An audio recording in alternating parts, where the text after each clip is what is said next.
Okay, I want to talk just a little bit about Belphegor and who this guy really is. Now, in his earliest forms, he is Baal-Peor, which is an identity that has shifted drastically over time.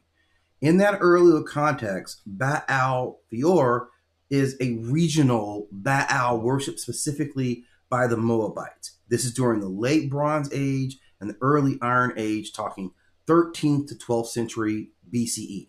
Now, back at this time, Baal is simply a title that means Lord or Master. And the Peor refers to Mount Peor, a specific geographic location east of the Jordan River. So this was not anyone's universal deity. This was a territorial or regional lord tied to a specific mountain and very specific people.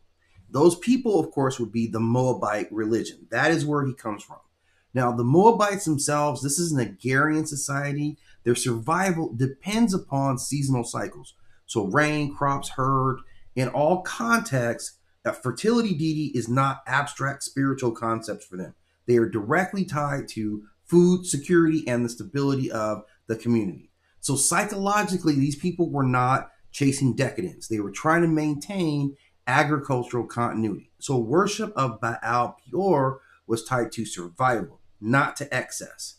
Now, his worship practices were pretty simple: high place rituals on elevated terrain on the mountainside.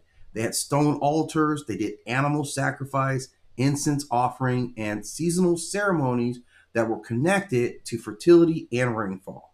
There was no other evidence of any other type of sacrifices being made to this particular deity. Now, their sacred materials would have been stone because of the landscape, bronze ritual implements, oil, and incense. And he's associated more with earth and storm than any cosmic symbolism. Now, when we get to his biblical reframing, specifically the book of Numbers, he reappears in an episode where the Israelites are participating in the Moabite rituals. And from this perspective of the Israelites, this is a spiritual betrayal. And what follows is punishment, plagues, judgment. Then this narrative really solidifies Baal being a rival. Their God punished them for engaging in this ritual. So this is a turning point. So he now shifts from this regional God to a symbol of transgression. You are going against your covenant. Now, over the centuries, the Israelite religion develops this very strict monotheism, where rival gods are no longer just considered other gods or contenders, but they are seen as demons in the purest sense. And by the time Christian demonology develops this structure and hierarchy of angels and demons, a lot of these former gods, rival deities, are absorbed as demons under these catalogs, right? So Baal Peor becomes Belphegor. The name shifts a little bit linguistically, but the identity shifts categorically. He's now described in these grimoires as a prince of hell.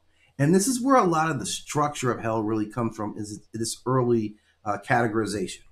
Now, in demonology, he is associated with sin, that being specifically sloth, temptation through wealth, clever inventions, intellectual shortcuts, prosperity without putting in labor. And this was a big inversion because he was originally tied to agricultural productivity.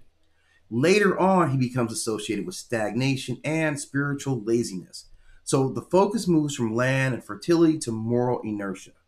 Now, per the Moab context, he was capable of fertility blessings, agricultural stability, and territorial protection. In the biblical framing, he's a catalyst for covenant violation. And later mythology around demonology would grant him, that he can grant insights, he encourages sloth, he influences material prosperity, and he undermines discipline. Now, symbolically, we saw him in early imagery. The Levant often showed him with horned headdress, right? We saw him with his arms raised posture and associated with his elevated terrain being the mountain. Now, the Belphegor imagery, you see a skeletal or emaciated form, a seated posture, a crowned authority, and sometimes very gross depictions in the occult artwork. Now, he is an archetype as true as they get. Baal Peor represents the territorial lord, right? The fertility grantor, and the covenant of land and survival between the people. As he shifts to Belphegor, he represents temptation of ease, the psychology of comfort, the erosion of discipline, and the prosperity is attached to effort. So he becomes less about crops and more about character. He has elemental associations strongly tied to the earth, storm, and fertility in the Baal-Peor title. But as Belphegor, he is associated with stagnant air, industrial decay, and inertia. Now, in modern presence, he still persists in occult literature, demonology studies, horror fiction, games, and digital mythology. His identity is no longer just geographic; he is symbolic and global. Now, overall, I would still say this is Belphegor is not a demon who later became a god. He was a god who was later reclassified by a rival belief system as a demon. And his transformation reflects this theological consolidation. He didn't make any changes, but the world around him changed. This, as monotheism hardened, rival deities were absorbed into categories of demons. So he became less a character and more a case study in mythic reinterpretation. From a mountain altar to the infernal throne, to a symbolic archetype, to this very profile in front of you. And that is Baal-Peor or Belphegor as we know him.